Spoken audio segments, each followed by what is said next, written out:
You're listening to Two Girls, One Crossword. So, Grace. Yes. Do you know what time of year it is? Aquarius season. It's true. It's Aquarius season. We're recording on Friday the 22nd. It is Aquarius season as of the 20th. So what does that mean for the rest of us? What can we expect? Expect to be emotionally unavailable? We will be emotionally unavailable, but also causing you lots of incomprehensible issues. You know, like things will start popping up, things you don't quite understand. Look to the local Aquarius in your life and trace it back to them, I would say. Just some weird energy. Not bad energy, just weird energy. Chaotic energy. Neutral chaos. Mm-hmm. For the sake of chaos, not for the sake of evil or the sake of good. All right. Well, that's that. We're the Good Evening Girls. This is Two Girls, One Crossword. Your favorite weekly Podword Crosscast. I'm Chelsea Rowan. I'm Grace Topinka. And we're trying out the last name thing. Our sisters. We're also trying out the sister thing. Yes, we're trying out the sister thing and the last name thing. We'll see which one sticks. You never know what you're going to get here. You never know. Mm-mm. So, what's new with you? Did you do anything cool this last week? Podcast-wise, maybe? Did I do anything cool podcast-wise? What an interesting question. Actually, Grace, I think I did a really cool thing this week, podcast-wise. Did you do a really cool thing, podcast-wise? I think I know what you're talking about. I was there. We joined our arch nemesis, Brian and Ryan of Fill Me In podcast, and we had a meandering, amazing, long interview that weirdly had a lot of coincidences in it. That's true. Like everything kind of tied back to itself. So it did. You should go check that out if you haven't already. That's Fill Me In. Fill Me In podcast. And thank you to, Ryan and Brian for having us on. We had a grand old time. I mean, we are plotting your downfall. So be prepared. We have some intel now. Mm-hmm. But yeah, I guess just always be on edge. I don't know. Always be on edge. Never trust a thing we say. There's points in the conversation with Brian and Ryan where I asked multiple times, I'm like, are you lying? Because Grace and I have this banter sometimes where we'll make up just ridiculous lies for the sake of just making up a ridiculous lie to see who will believe it. And so they were telling us actual legitimate facts that I thought were so ridiculous that I was like, you have to be lying because that's something that I would do. And no, they were telling the truth. Yeah, we just have trust issues. We do. And we cause chaos wherever we go. So, Do you think it's bad luck to have two podcast hosts whose names rhyme? I think it is. That's why why they're gonna fail at our hands. Your name was Trace. Or your Trace name was Grace. Kelsey. How about that? Ooh, Kelsey and Chelsea. That would drive me nuts. I'd have to change my name. I hate when people call me Kelsey. So that's a fun fact. So if you do people do that a lot? I've had it happen. Yes, and it drives me crazy. I'm like, okay, first of all, my name starts with a CH. So that's like a noise that is different than a K. Okay? Practice your mouth noises. I refuse to do that. Okay, you look like a Kelsey. Wow. Did you know my mom and dad were going to name me Victoria, actually?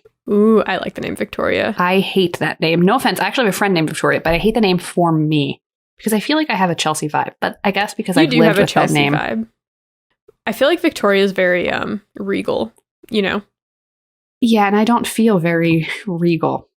But maybe you would be if your name was Victoria. I guess we'll never know. Oh my God, we're such sisters. Can you believe it? We've been watching too much TikTok. It's true. Too much TikTok rots your brain. I actually, speaking of, I don't know, anything. We haven't had a corrections corner in a really long time, but we have a very small corrections corner. And by we, I mean me. And I just want to say a genuine apology from the bottom of my heart to any listeners who may have noticed that my audio sounded a little strange last week. It's because I forgot to plug my mic in. And so, I did what I could with what I had, is all I'm going to say. And so I hope you stick with us. If it was your first time listening, please don't hate me. Can't you hear how crystal clear her voice is right now? Yes, this is what it's usually like. Just me whispering in your ear. Yeah, actually, the second half of our podcast is usually all ASMR, so Stick around. we'll get to that. Yeah, I feel like we don't have a lot of corrections corners. I don't think it's because we make less mistakes. Maybe less people are pointing them out to us. I think just general, like, I will never pronounce anything correctly, so It's true. accept that. It's true. And it's not for lack of trying. I like look up pronunciations of things and I write it out phonetically, but I just have a problem. You know, there's some words in English I can't pronounce, like brewery.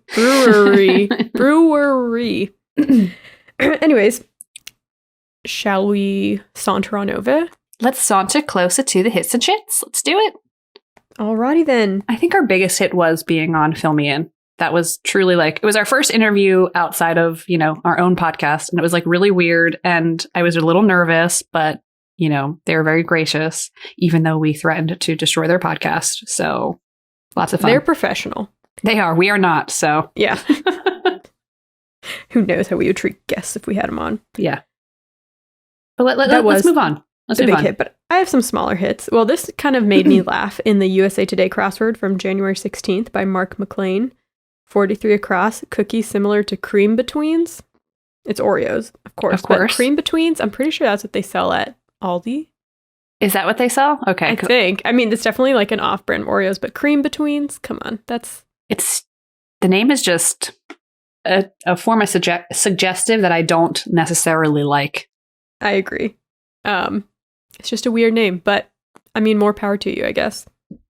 That's your thing. I have a bone to pick with anybody who eats off-brand Oreos, like in a way that they prefer off-brand Oreos. I think all of them just taste weird, and I can't tell if it's a psychological thing, but genuinely, I think they all taste weird. We have the Whole Foods 365 whatever brand here, you know, off-brand Oreos, and they've just been sitting there because they just don't do it for me. Whereas, like, you give me a pack of Oreos and they're gone in like 2 or 3 days, and that's not a lie. Oreo's brand has a special ingredient. It's palm oils from our rainforest that are being. Oh no!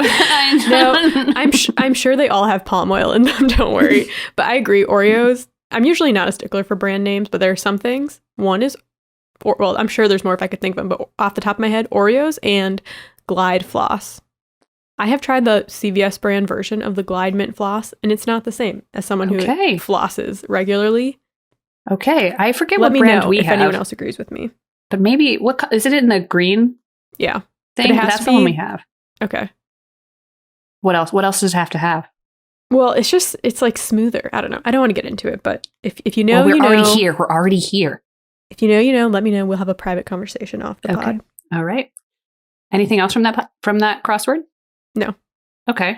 I really liked the theme from the Sunday Wapo by Evan Bernholz. I mean, every time we do Evan's puzzles, it's like the theme is so much fun. If you are not doing the Sunday Washington Post, you definitely need to do it. It's a lot of fun. It's great to do with another person if you have that option. Grace, if you're ever up on a Sunday or you want to do it at lunch one day, let me know. I do them alone and I have a great time. So. Grand old time.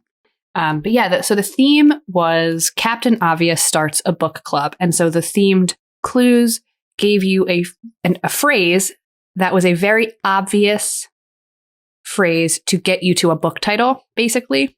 That's how I would describe this theme. Mm-hmm. So just to give you an example, 23 across was blank can be seen on plums. And the answer was the color purple. So the book is the color purple, but the obvious phrase was can be seen on plums, and plums are purple, so that's why. Another one, 123 across, is blank is what you'd book on the top floor of some high-rise hotel, and the answer was a room with a view.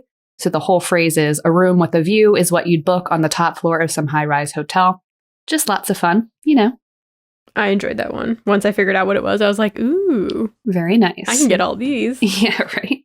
Shout out Things Fell Apart, 9th grade, AP Lit. Which one is that? That's one with the yams. Written by, I don't want to mess up the name. It's like Chinonye Achebe is the author. Actually, yes, I've read this. That's so good. Very nice, very nice. The one with the yams. I'm sorry. That's not a good in-depth, but like if you read the book, then you know. Then you know, okay? If you know, you know. I enjoyed the New Yorker January 20th puzzle by Patrick Berry. Very nice. He comes up a lot. Well, I enjoyed the whole thing, but a clue that I liked was 15 across. It's painful to sit through. Root canal. And then that just hit me right in my core. 21 down, put the whammy on. Hex. Nice. Very nice. Oh my God. Did you like that show? Fun No stuff. whammy, no whammy, no whammy. You know that show? What is that from? It's from that show that I used to watch on GSN. Okay, no, that's from Wheel of Fortune. Gosh, What? people are rolling their eyes at us right now. What? Whammy's not from Wheel of Fortune. Isn't it? Because you don't want it to land on whammy. I think it's from a show called Whammy. And like the whammy's like a little devil guy. We're like upsetting people if that's not true. I thought people said no whammy because remember how sometimes when we wait for the train, we pretend we're spinning the wheel of Fortune? And I usually say no whammy. Because if you don't know, you like stand at the train station and then the train slows down and you always hope that you're standing in front of where a train car door is. Yep. And sometimes you get it, sometimes you don't. But Chelsea and I used to like sit there and clap as the train slowed down. And I'd be like, no whammy, no. And then once it opened up in front of us, we'd be really excited. And everyone like avoided us, which was great because we loved that. We want on public transportation. Yes. Okay, I looked it up. The show was called Press Your Luck. That's what the show is with no whammy. Whoops. Well, I must have really been confusing people on the train platform then. They were like, aren't they doing a Wheel of Fortune bit? Like, yes, actually, we were combining both. You just got to roll with it, Grace. Got to roll with it. That's going to haunt me for years. As it should. I liked the theme from the Monday New York Times. That was the 18th by Jeff Stillman. The theme was basically places that don't exist where you think they should or something like that. I liked that one too. Yeah.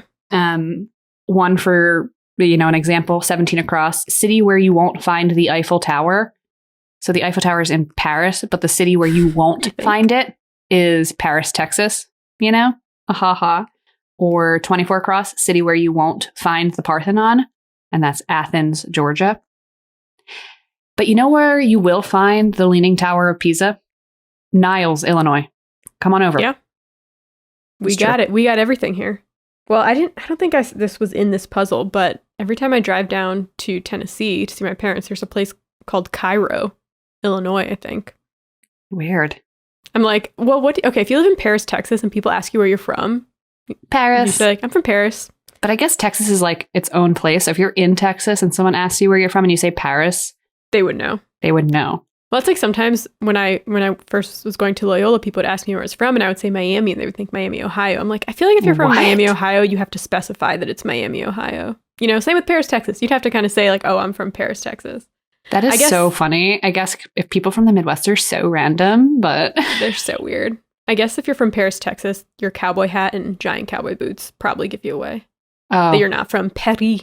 Unless you wear your cowboy hat with your Eiffel Tower figurine glued to the top. Well, I actually looked it up, and Paris, Texas does have an Eiffel Tower, and it's wearing a red cowboy hat. Okay, Jeff Stillman. Yeah, so I guess that clue wasn't right. It's not the Eiffel Tower, but it is a replica. Right. So just keep that in mind, okay? No hate here, just, Did you notice that in that puzzle, the Monday New York Times, they had a Mother Teresa clue? I did. And it was 30 across, saintly, in quotes, mother, which is Teresa, which I don't understand why, quote, mother was quoted, because she literally, her title is Mother Teresa, and it's capitalized, so it's not like you need to quote it. You should have quoted saintly, am I right? Yes, you should have. What episode did we talk about? Quote, mother, end quote, Teresa. Just such a random thing. The first episode of the new year. Okay. So a couple episodes ago, if you're listening to this episode 74, it was maybe 2 or 3 episodes ago. Yeah. Well, I mean, whatever. Like I said, I don't think it's the worst thing to clue her. That clue wasn't like amazing philanthropist. She is technically a saint. Right. No, for sure. She is technically a saint. And she is technically a mother. So I don't understand why mother was put in quotes. I don't get it. It's fine. It's fine. We're not going to harp on it. But really, it's like she is a mother. We're having a lot of laughs here. Okay. So we both made the resolution to try to do more like indie puzzles. And today I tried to do the indiest of the indies. And yes, you can put this quote on your blog when and if you ever listen to this podcast. This is the indiest of the indie. It is almost like anti-crossword, anti-indie. So I did the Wednesday, January 20th at 2 at Twee puzzle. And if you do not know those are fun. What at 2 at Twee is, the blog that posts puzzles where the constructor is anonymous, but I think most people have like an inkling of who is potentially behind these puzzles. I think it's either Paolo Pasco or someone directly connected to Paolo Pasco, or maybe Aaron Anderson or Adam Nicole. Those are my 3 like guesses. You put them out there. Let's see. Anyway, so if you're looking for an anti-crossword or like the indiest of the indie crosswords, it's like countercultural. It's amazing. Of the crossword culture. So I want to read some of my favorite clues. 20 across. Cookie yet to be sold in an orange pea flavor. Oreo. And the answer is Oreo, obviously, because anytime there's a cookie clue, it's obviously Oreo. And so you have to find creative ways to clue it. This one was great too. 33 across. Word before Aviv or a phone. Word before what? Aviv. Yeah. So Tel Aviv and telephone. And I'm just like laughing on my couch doing this crossword today. And then 32 down. I am air blank. Iconic movie line. Airbud? Yeah. He doesn't say that. I know. He doesn't talk. That's why I love it so much, because it doesn't make sense, but it makes sense, I love that. That's right up my alley. And then this was my absolute favorite, and I think this could get put in. I don't want to say like an actual crossword, but I think that this is like a clue that you would see in a mainstream puzzle. And I would love it. 36 across. Hollered, perhaps to offer someone chocolate milk. Yoo-hoo. You got it, Grace. Yoo-hooed. And I feel like that clue should be on people's list for best clue of 2021. I'm saying it here first. That is like my favorite clue. We've seen Yoo-hoo clued before, but never that creatively. Yes. So thank you at 2 at Twee, or whoever you are. Whomstever. Whomst you may be. But yeah, that's what I got. That's what I got too. Wow. So I guess that's it. See you guys next week. No, just bye. No, stay. Okay, we're gonna do a coin flip, right? Coin, please. No whammies. Okay. I can't believe I'm. Oh my gosh! I just know there's gonna be like some hardcore Wheel of Fortune watchers out there who are gonna hate me now. Please send all of your Wheel of Fortune hate to Grace. I don't watch I haven't watched it regularly since I was like a child. Someone tell us, please. What do they say on Wheel of Fortune? They do say something, but they don't say no whammy. Isn't it like? I don't even want to say, because the more I talk, the dumber I'm going to sound. But it's bankruptcy, isn't it? The black triangle. What do they say on Wheel of? I'm looking. We have Google at our fingertips. I don't know. I got nothing. So Google has failed me. So hopefully our listeners do not. Let's flip the coin. All right, let's move away from Wheel of Fortune and whammies. Let's flip. I can't just harp on my past mistakes forever. I have to move on in life. You must accept your shortcomings and move on. Are you ready? Yeah. Okay, so I'm flipping the coin now.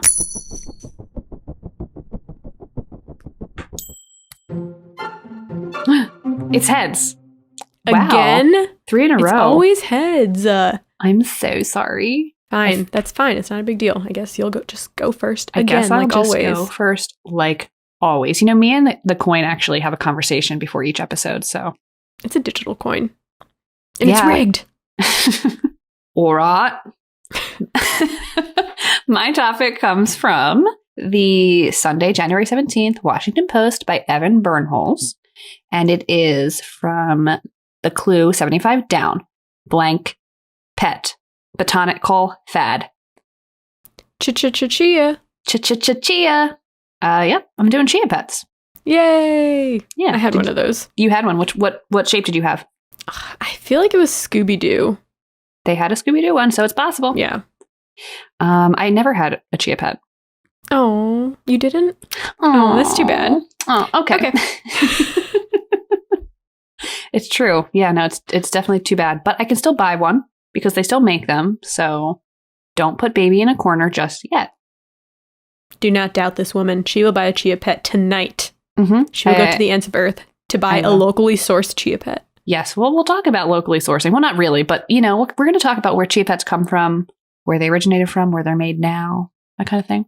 Alrighty.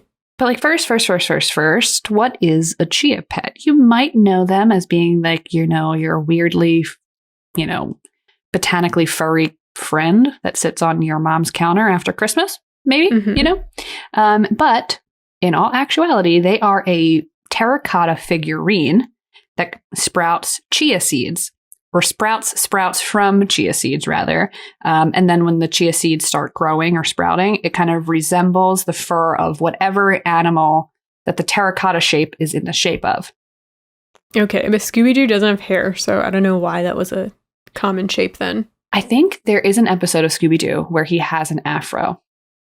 And he, I'm telling you. He dresses up like he's like dancing the disco. If anybody has seen this episode, I used to watch a lot of Scooby-Doo. So, okay, so they made a Chia Pet for that one episode? I don't know, man. Okay. Basically, you're right. Scooby-Doo 2 in the movie, the animated movie, when they CGI'd him. There we go. I'm telling you, I told you he had an afro. But I had the Chia Pet before that. Anyways. Doesn't matter. Right. Anyway, we're back. Okay. So before we get into more about the Chia Pets, let's talk about what Chia is, because you might not know what Chia is and why you would have it and grow it from terracotta, right? So what the hell is Chia? Chia is also known as Salvia hispanica, and it's a species of flowering plant. Basically, it's in the mint family. And this Salvia hispanica is native to central and southern Mexico and Guatemala. And the word chia actually comes from the Nahuatl word chian, and it means oily. So there you go. And if you don't know, Nahuatl is a Udo-Aztecian language family spoken by approximately 1.7 million people in Mexico today, according to Wikipedia. Do not hold me to that number. But yeah, I didn't even know that was a language, so now I know. Fun facts, the things you learn when researching and listening to this podcast. That's all I got about chia, though. So you can actually eat chia if you want. I know. You can put that's chia seeds, right? That's popular. Put in your acai bowl, speaking of crosswords. Yep. But if you put them in water too long, they turn jelly. Yes, it's kind of like boba, sort of, like mini bobas. I really there's this Korean vegan place that Matt and I found, or vegetarian place, and they have chia desserts, and they have a chia Nutella pudding type thing. Ooh. It's like the pudding consistency, but it's all made out of chia. It's so good. Also healthy-ish. So you need your fiber? I need my fiber every night. It runs right through you. So that's chia seeds. So let's get back to Chia Pets, right? Like I said before, Chia Pets are like terracotta figurines, and they're originally shaped like animals. And then when the chia sprouts grow, the sprouts resemble the fur of whatever animal your figurine is.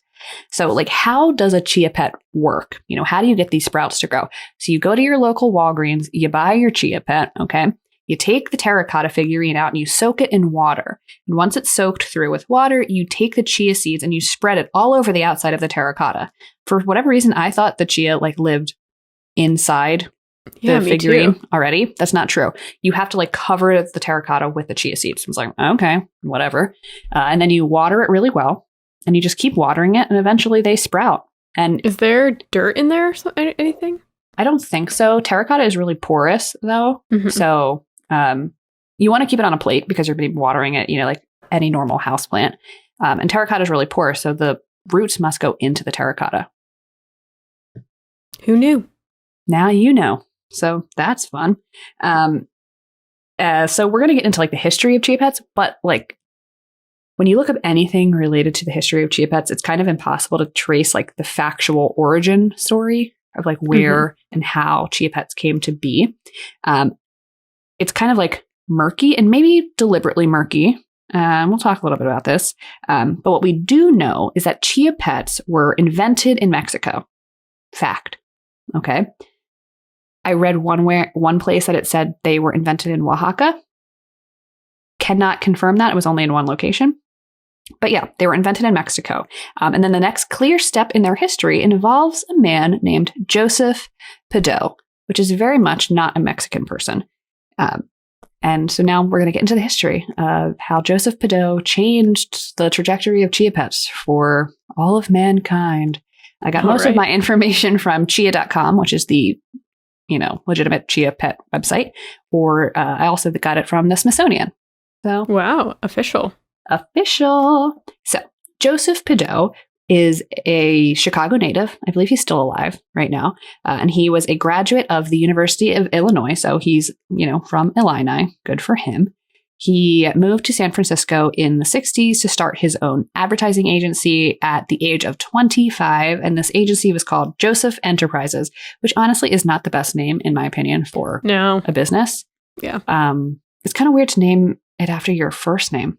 Yeah, also Enterprises doesn't sound like a good advertising name, but whatever. This is a long time ago. Whatever. This is the 60s. Who knows, man? Who knows? People were doing all types of weird stuff in the 60s. They were. Our last episode. we kind of disrupted a lot of people with the last episode, or rather you did. So check it out. Anyway, so he founded this advertising agency in the 60s. In 1977, he was on the lookout for new products, so he went back to Chicago and he attended like a houseware trade show there. And he spoke to this guy from a large drugstore chain and was like, hey, what are the holiday, the hot selling items for this holiday? What's the hot ticket item? And this guy was like, yo, you should go talk to this other guy named Walter Houston. He's selling these things called Chia Pets. And so Pideau was like, okay, I don't know what a Chia Pet is. Let me go find Walter. So he heads over to Walter, who's got, his little stall and he's got his little Chia Pets. And he finds out that Walter Houston is selling these little figurines that sprout, chia seeds. And people are buying them like crazy. But here's the catch.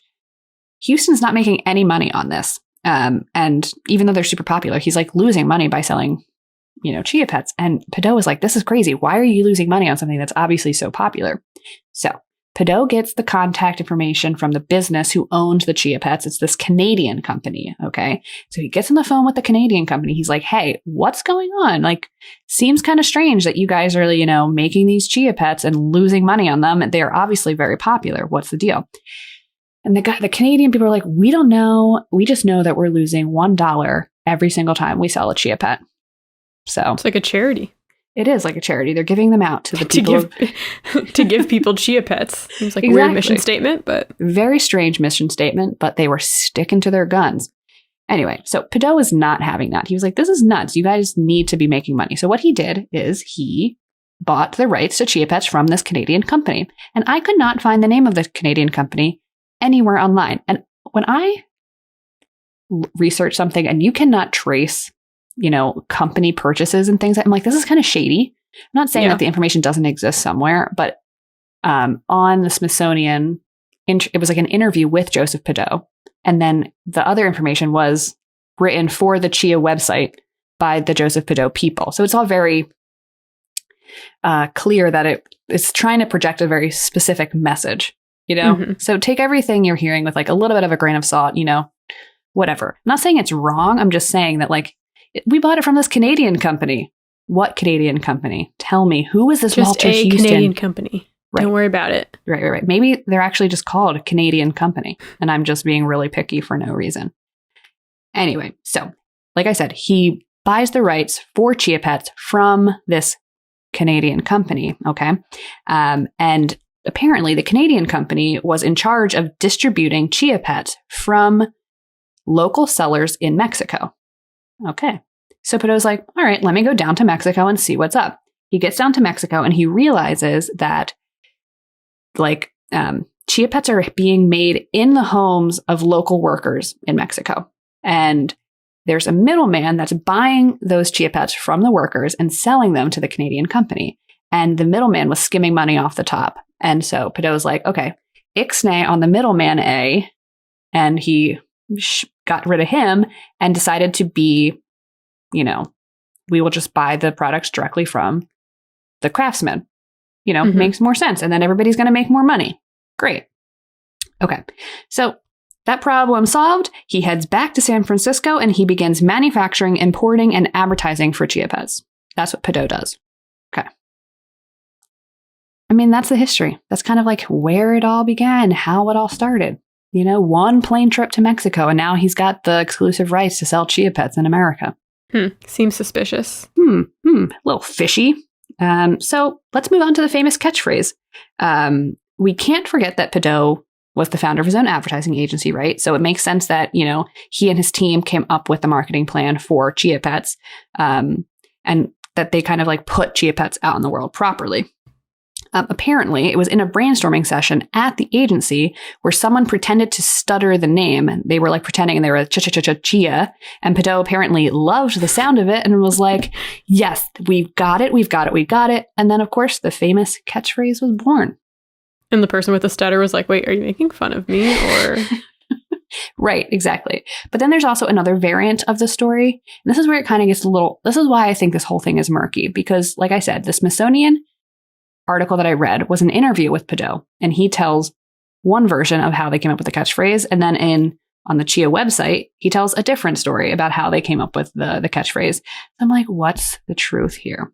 The second variant was that Pideau was back in Chicago again, because, he's from Chicago. He was at a bar, and some guy was sitting at the bar, and he was making fun of the name Chia Pet, and he stuttered the name Chia, and Pideau was like, that's it. Eureka. It is a catchy name, I have to say. It is extremely catchy. Chia. So you remember the catchphrase, the Chia. Okay, I'm going to play a 30-second commercial clip, the original Chia Pet commercial. I'm going to play that for you. There's a new pet. Chia. Chia Pet, the pottery that grows. It's fun and easy. Soak your chia, spread the seeds, keep it watered, and watch it grow.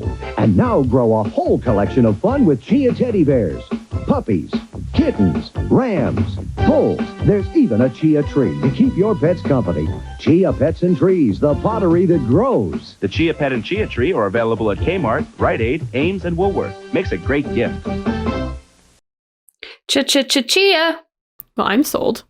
Me too. It makes a great friend for your pets. No, it makes a great pet, is what they're saying. Oh, I mean, I guess it does. Low maintenance. Very low maintenance. Yeah. So that's the commercial, the original commercial. That's the Chia. Yeah. The early days of Chia Pets were, a lot of risk for Pideau, apparently. Apparently, he put all of his money into this product to make it happen, which obviously is a huge risk. I'm just going to sink my life savings in this thing that I found at a trade show. I wouldn't necessarily advise. But, it worked out for him, right? But in the early days, he would actually ship products to various stores with his own money. Like, he would make that his own expense, and he would only charge the stores for the products that they sold, which, obviously could have cost him a lot of money, but thankfully worked out in his favor. Mm-hmm. And then one of the biggest sellers of Chia Pets was apparently Walgreens. And as we learned in the commercial that we just heard, he also sold Chia Pets at Rite Aid and Kmart and other large retailers. And as of 2019, more than 15 million Chia Pets have been sold, and they're mostly sold during the holiday season. Approximately 500,000 Chia Pets sold, I think, in 2019, like that year. It's kind of surprising. I feel like you don't see them very often. And I would never think like, I have to get someone a gift. Let me get them a Chia Pet. Even though everyone loves plants these days. They do. It seems. They do. So it could be. They need to revamp what the actual statue is. They do. Well, what the figurine is. Well, it's funny you should say that, because we're going to talk about what the initial shapes were. Initially, you could only buy a limited number of pet shapes, right? So that was the most famous was the bull and the ram. Mm-hmm. And then after those came the cat and the dog and the sheep. And then they released a tree. So cool. But Chia Pets have since expanded their line of figurines. Okay. You can get things like Elmer Fudd, Shrek, Homer Simpson, Weird Al, I think Weird Al is actually a really good one. His hair is like made to be a Chia Pet. SpongeBob, Barack Obama. You can get all of the presidents. Okay. And Bob Ross is a huge hit as well. That makes sense. And Shrek. Yeah. Chia Pets are constantly, they're still being made and they're constantly releasing new figurines and people are obsessively collecting them. It's like a Beanie Babies thing. Like people really collect all of the figurines. And if people can't get certain figurines and they like frantically write into Chia Pet and they're like, I need this figurine. Like, are you selling them? Are you still making them? Please, please, please, please. So I believe it. There's a audience for everything. Yeah. If you've got a Chia Pet sitting at home, list it on eBay. You never know what's going to happen because Chia also sells like refillable things. Like you can buy like a refill pack off the Chia website or something. And like just seeds. Yeah, you can buy them at the grocery store. I actually don't know if that would work. If something's been done to those seeds to make it happen. Great point. I don't have that answer. So why Chia Pets? Why are they and why were they so popular? According to the Smithsonian, quote, many a potential pet owner has no interest in early morning walks, cage cleaning, litter boxes, or veterinarian bills. Therefore, the world's innovators and entrepreneurs constantly conjure creatures that ask next to nothing of their masters. So you have Chia Pets, obviously, and then other examples of, fake pets are, robot dogs, Tamagotchis were huge, Furbies, pet rocks, like all of these things. Did you have any of those growing up as a kid? I had Tamagotchi. I had all those, robot dog and Furby, but I did not have a pet. I mean, I had a pet rock, but I didn't pay for it. Just went go outside. Right. No, I had a pet rock too. We did pet rocks in Girl Scouts once. They're teaching the youth of America. They really are. They really are. Some fun facts about Chia Pets to kind of round us out here. Joseph Enterprises not only gave us Chia Pets, but they also gave us the clapper. Do you know what the clapper is? Is that the clap on? Yes. Clap off? I'm going to play they're you. good with jingles, I gotta say. I mean, seriously, someone hire this man at your ad agency. He's got jingles on lock. Okay. So I'm going to play you the clap on, clap off clapper commercial. Well, like the very beginning of it, just so you could remember, just like a little nostalgia for you. Clap on, clap off, clap on, clap off, the clapper. Someone's like, how come my neighbor's lights keep going on and off? That's dangerous. It's just strange. And the way that the person reads in that commercial is like, clap on anything in your house. Just plug it in. I'm like, what? Turn on anything in your house with just a clap. I'm like, okay, whatever. A single clap can change your world. It's true. Oh, Lord. Another fun fact, apparently Chia Pets are only marketed during the holiday season. So that's why you never hear about it. Okay. So according to Michael Hirsch, who is the vice president of Joseph Enterprises, he spoke to Ad Age in 2008, and he said that 90% of Chia Pet sales occur during the holiday period. Here's a quote. Because it's a demonstrable product at a relatively inexpensive price, running TV has been our savior every year, Hirsch said. We like to say that the Chia Pets have to hibernate the rest of the year. Okay. Well, all right. They're really leaning into the pet stuff. It's like, we know they're not real. It's true. Okay. We know that. We know they're not real. Last fun fact for you. This is actually pretty freaking cool, in my honest opinion. IMHO, that's CrossFitese for you. The Chia Pet was included in the New York Times capsule in 1999. And apparently the capsule is on permanent display in the American History Museum in New York City, and it will be opened in the year 3000. Oh, can't wait for that. I know. Can't wait to see it. Other items inside the capsule: a soccer jersey, a cell phone, a Beanie Baby, a condom, because why not? A vial of penicillin. We're so proud of penicillin. I know for good reason, but I mean, honestly, guys, in the year 3000, they're going to look back at us and be like, beep, boop, beep, penicillin, beep, boop. You're right. And I'm allergic, so I take that personally. Wow. Would you look at that? You never thought about that, did you, New York Times? Okay, some people are allergic to penicillin. They also have a gold nose ring in the time capsule. A Chia Pet, of course. A can of Spam which I did an episode on. If you're interested in that, check it out. I can't remember off the top of my head what episode that was, and I forgot to look. And then also a Betty Crocker's picture cookbook and a box of Sudafed, because you never know when you're going to need your Sudafed. Do they even make Sudafed anymore? Yes, I think so. I feel like there was like one of those allergy medicines they don't make anymore. Dimetapp. Dimetapp. Holy heck in a handbasket. Dimetapp used to taste so good, and then they changed the formula. No, it used to taste good while I was a kid. 'Cause I remember always wanting like another dose, and my mom being like, no. And then eventually, I think it like tasted too good. They changed the flavor, or maybe my taste buds just evolved. But I really liked amoxicillin. Of course, that was like my favorite as a kid. What's wrong with us? I know. I'm going to close this out, the Chia Pet section, letting you guys know that Chia Pets are no longer made by workers in their homes in Mexico. They are actually now manufactured in China. So. All right. That's that. Yeah. I actually kind of really want a Chia Pet now. So. You should. You just have to get a good shape. I know. I got to get a really good one. They have all the golden girls. They have them. I mean, not that I want them, but I want them. I want them so bad. Wait, that would actually be a really cute set. Right? I could see that on a shelf. I know. All right. Or the Shrek one. I would get Shrek. But he also doesn't have an afro, so what are they talking about? He doesn't. Yeah, he has no hair. So, anyway, that's what I got for Chia Pets for you today. Alrighty. Well, thank you very much. You're welcome. And we'll see you next week. No, just kidding. Yeah, it's my turn now. Last week, we learned about dolphins. And this week, we're learning about, something totally unrelated. So this my topic this week comes from the Thursday, January 21st, New York Times crossword by Daniel Maurer. And it's something that we see often in crosswords. Okay. 51 down, sport in a ring. Boxing? Sumo. Oh, okay. I could have sworn that you did this topic, but I looked at our master list and it wasn't on there. So no, I didn't. Yeah. I think I've thought about doing it multiple weeks because it does show up a lot in crosswords because it is crosswordese. But this week it just called to me, so I did it. Wow. Very okay, interesting. I'm excited.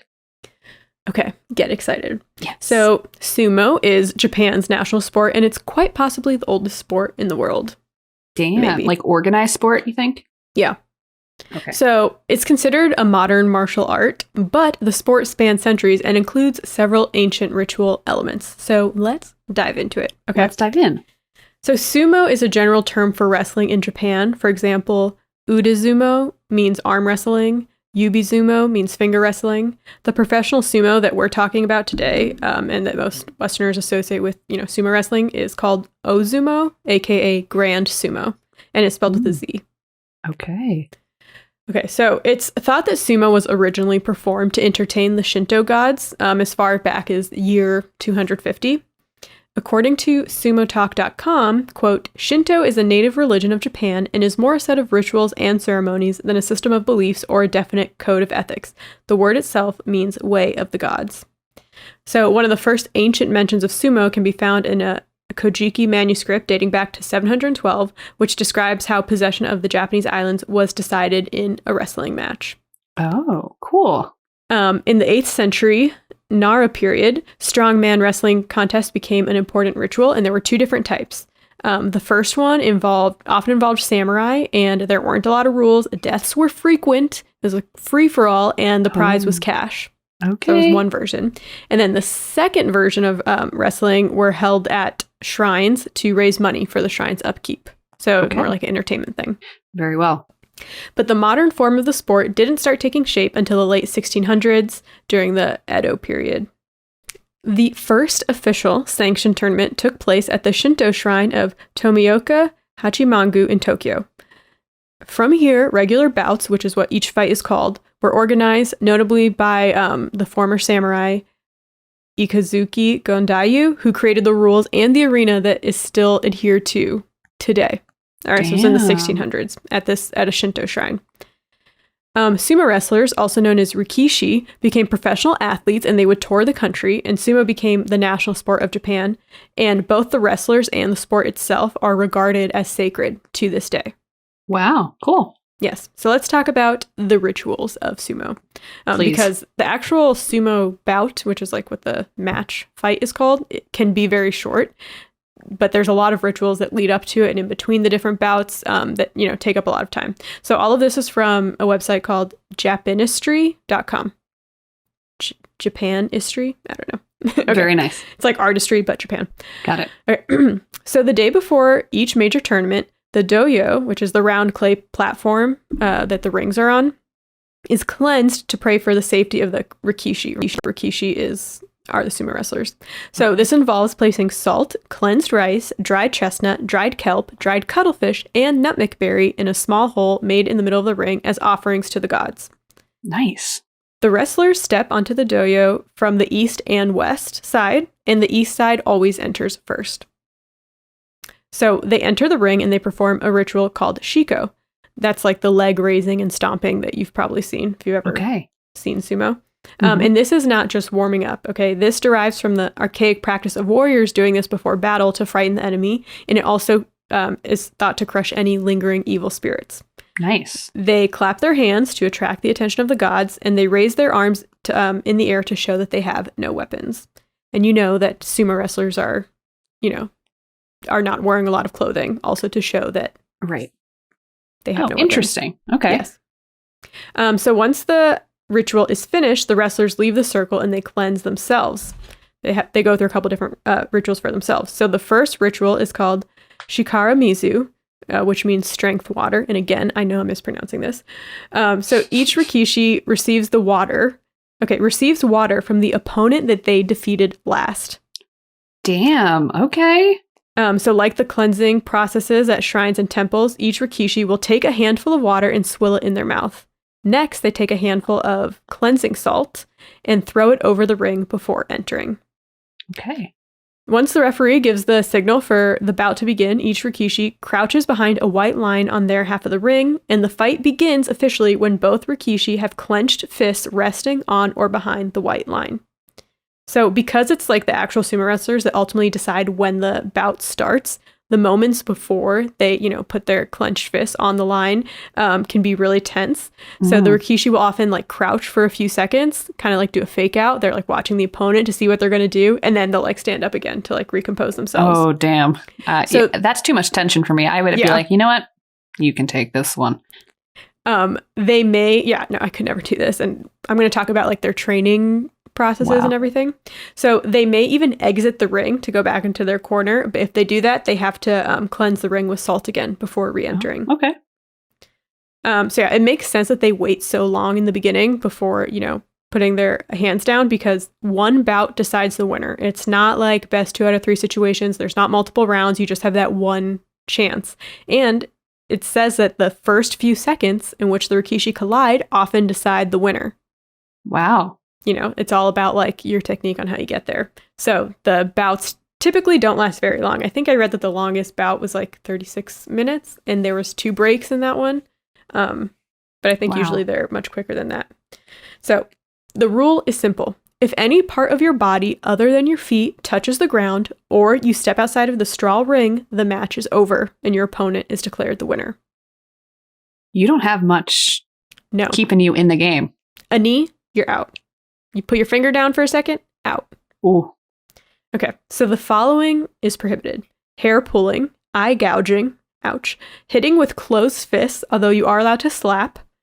Choking is not allowed, although you are allowed to like thrust your open palms at your opponent's throat.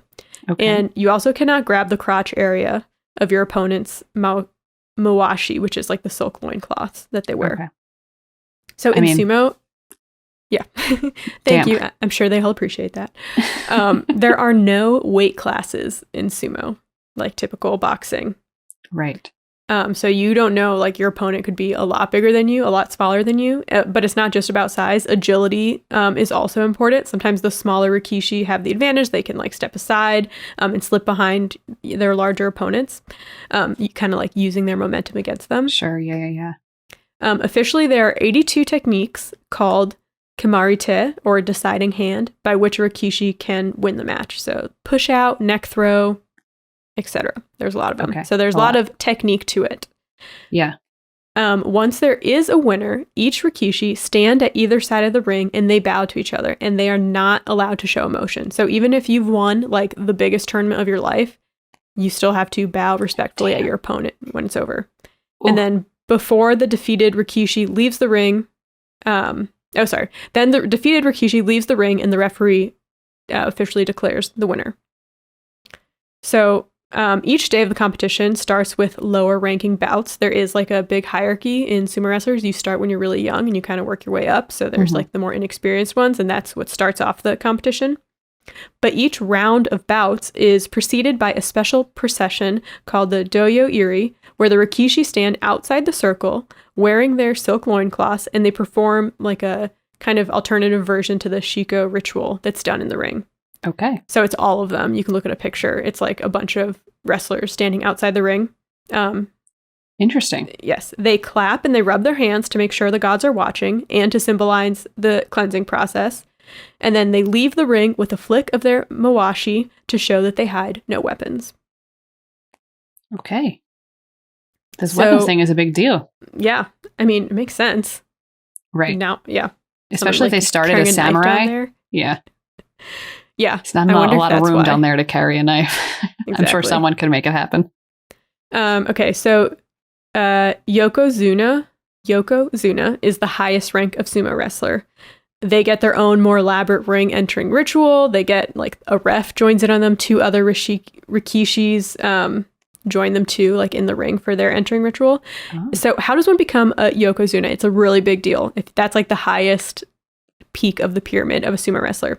So to do it, you have to win 2 major tournaments in a row. And there are only 6 major tournaments every year. So it's like every other month. Damn. There's a major tournament. And these tournaments are called Hanbasho, and they last for 15 days at a time.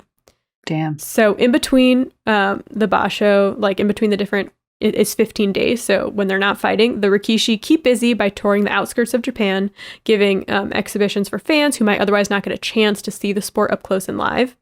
And then while they do battle each other in front of fans, they're more concerned about avoiding injury. So these types of like exhibitions that they do to just like make money on the side and, you know, allow like other people who can't afford to go to like the big competition. It's called Hana Sumo, which translates to flower sumo. Oh, I actually really think that's cute. Yeah. Keep these gigantic athletes. Is it more like they like not like fake, but you know how like WWE is very staged? Is it more staged, or is it just like less intense? Probably less intense, because I mean that's their practice is like fighting against each other. Sure. So it's probably similar to that. Like they're not going to go all out and risk hurting themselves, but right. They're used to like, you know, sparring with each other. Okay. So the Yokozunas have to win 2 of these huge tournaments in a row. And to emphasize how difficult this is, like there have been hundreds of thousands of Rikishis who have stepped in the ring at these tournaments, and only 70 have ever become Yokozunas. Wow. And so, yeah, it's a big deal. And often like sumo eras are defined by the Yokozuna who fought in that time. Wow. Okay. That's cool. Yeah. So I think now the 69th and 70th might still be competing to this day. At the time this article was written, I don't know. But it says that they can never be demoted. Like they would just retire once their performance starts to slip. Wow. Interesting. That must be a very high honor then. Yes. All right. So what about the life of a sumo wrestler? Tell me about the life of a sumo wrestler. So most sumo wrestlers, they're recruited at about age 15. They start very young. And by the way, only men can be sumo wrestlers. Mm-hmm. There have been some like underground, non-sanctioned women sumo wrestlers. I didn't look too far into that, but the professional sumo wrestlers can only be men. And they are expected to immediately start growing their hair out to form a chanmage, or a top knot, similar to the hairstyle of samurais. And they have to wear traditional clothing at all times in public. So everyone knows. So it's a very high honor to be a sumo wrestler. Okay. Every sumo wrestler belongs to a stable, which is where they live while they're young. And a stable is managed by a stable master who is a retired wrestler, maybe a former Yokozuna. They were good at their time. And then they own these stables.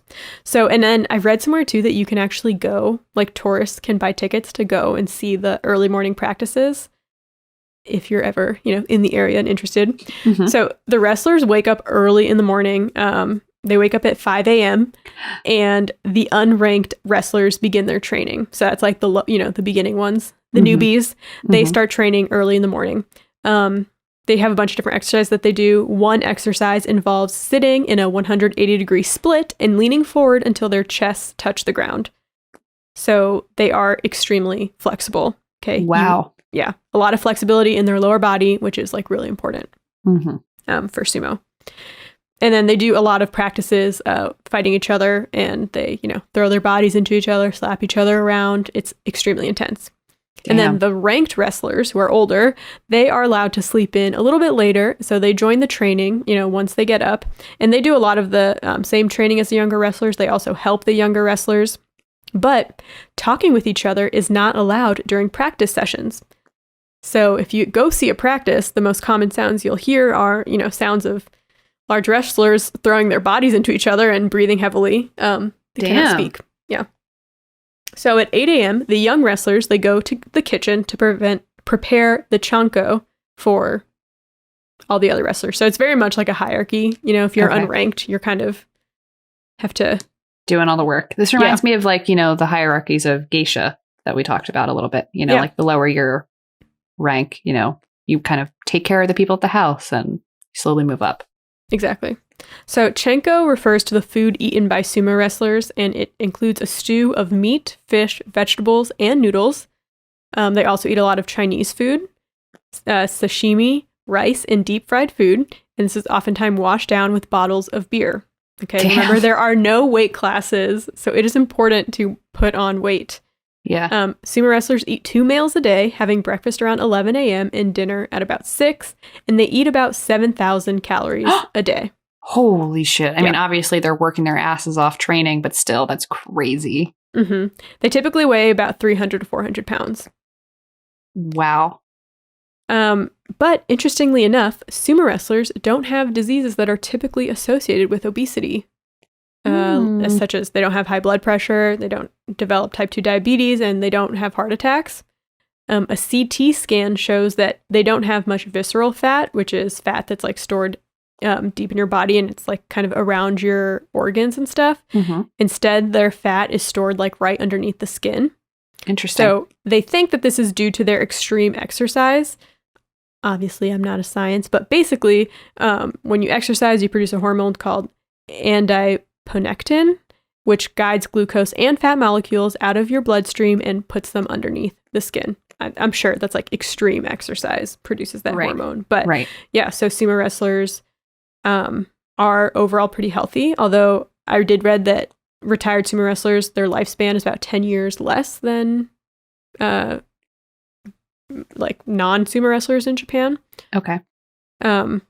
Typically when they retire, they, don't continue to eat like that. Right. But sumo wrestling has kind of gone down a little bit in popularity, it seems, from my research. A lot of parents, because, you start when you're really young. You're Right. basically a kid still. So a lot of parents are kind of steering their kids away from sumo and doing other sports like baseball Right. or soccer. So, yeah, interesting. I mean, it is like Yeah. a very high contact sport. Yeah. And it's a lot on your body. I wonder like what the injury rate is, you think about like the most high contact sport here, or like at least the one that is most talked about is football. hmm I mean, there's tons of contact sports that we play in Western cultures. Like soccer's a hugely contact sport, not as much necessarily as football, but hockey's a big one. Rugby is another big one. And you hear like a lot of literature, or you read a lot about different brain problems or damages that happen because of these sports. And I'm curious about that with sumo. I'm going to Google really quick to see. Sure. Okay, so a quick search showed me that, yes, there are a lot of injuries in sumo wrestling. Okay. This one sports medicine journal says more than 70% of sumo wrestlers have radiological abnormalities in their cervical spine. Interesting. I haven't had a chance to, read through that research Sure, paper, yeah. but I mean, whatever, that makes sense. It's an extremely intense sport. Right. Yeah. But yeah, that's sumo. I would love to. I I'd feel love to like, witness it. yeah, I've seen sumo before. And the pictures of the arenas, it's like huge. Right. I mean, there's so many people there, and then the little rig It's is like- tiny in the middle. Yeah. That's interesting. And it's interesting to think that like there are, I think when Westerners think of sumo, they think of just like these big guys throwing their bodies at each other. But there's obviously so much that goes into, being, training to be a sumo and then, getting ranked. And then even in those ranks, there's like a variance of height and weight. And to think that like there are no weight classes. So you can fight against anyone. Yeah. That's really cool. And the traditions are super cool too.